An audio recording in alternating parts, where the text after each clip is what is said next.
ইস্তাম্বুলের আকাশ তখন রক্তিম সূর্যের আলোয় রাঙা, সাথে রয়েছে হালকা কুয়াশার আবরণ। দূরে ভেসে চলেছে মালবাহী সকল জাহাজ। কিন্তু ইস্তাম্বুলের এক গোপন গবেষণাগারে তখন চলছিল অন্য এক যুদ্ধের প্রস্তুতি, নিঃশব্দ কিন্তু ভয়ঙ্কর। Target locked. একটা ছোট্ট স্ক্রিনে ভেসে উঠল শত্রু ঘাঁটির স্যাটেলাইট চিত্র। একজন তরুণ প্রকৌশলী নিঃশব্দে মনিটরে তাকিয়ে আছে।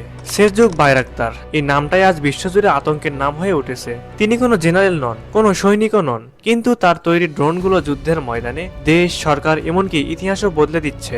সেরজুক বাইরাক্তার যখন এমআইটির গবেষণাগারে ছিলেন, তখন কেউ ভাবেনি যে এই তরুণ যুদ্ধবিদ্যার বড় বড় গবেষকদের চ্যালেঞ্জ জানাবে। কেউ কল্পনাও করেনি যে তার তৈরি ড্রোনগুলো রাশিয়ার অত্যাধুনিক আকাশ প্রতিরক্ষা ধ্বংস করে দেবে বা আমেরিকান প্রভাবশালী সামরিক শিল্পকে চ্যালেঞ্জের মুখে ফেলবে। কিন্তু সেটাই ঘটেছে। সেরজুক বাইরাক্তার নিজের সবকিছু উৎসর্গ করেছিলেন একটি স্বপ্নের জন্য।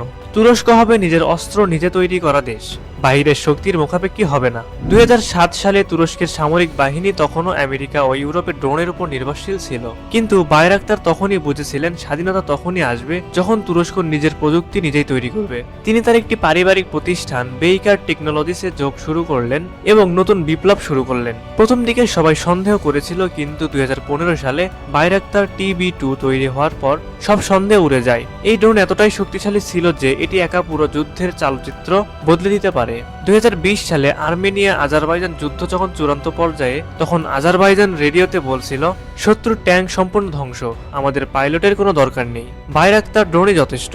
মাত্র কয়েক সপ্তাহের ব্যবধানে আর্মেনিয়ার শক্তিশালী প্রতিরক্ষা ব্যবস্থা গুড়িয়ে যায়। পুরো বিশ্বের সামনে নতুন এক ইতিহাস উন্মোচিত হয়। তুরস্ক এখন বিশ্বের অন্যতম শক্তিশালী ড্রোন উৎপাদনকারী দেশ। অনেকে বলেন সেরজুক বাইরাক্তার শুধু তার দক্ষতার জন্য নয়, বরং তার পারিবারিক সংযমের কারণেও সফল হয়েছেন। 2016 সালে তিনি তুরস্কের প্রেসিডেন্ট রিসিপ তাইয়প এরদোয়ানের কন্যা সুমাইয়া এরদোয়ানকে বিয়ে করেন। এই সম্পর্ক তাকে তুরস্কের উন্নয়নের কেন্দ্রে নিয়ে আসে। তবে বাইরাক্তার সবসময় বলে এসেছেন, আমি যা উপার্জন করেছি তা আমার কাজের জন্য, সম্পর্কের জন্য নয়। আজকের বিশ্বে যুদ্ধ আর শুধু সৈন্য দিয়ে হয় না, প্রযুক্তির শক্তি এখন সবচেয়ে বড় হাতিয়ার। সেরজুক বাইরাক্তার বুঝেছিলেন আগামী যুদ্ধ হবে ড্রোনের যুদ্ধ।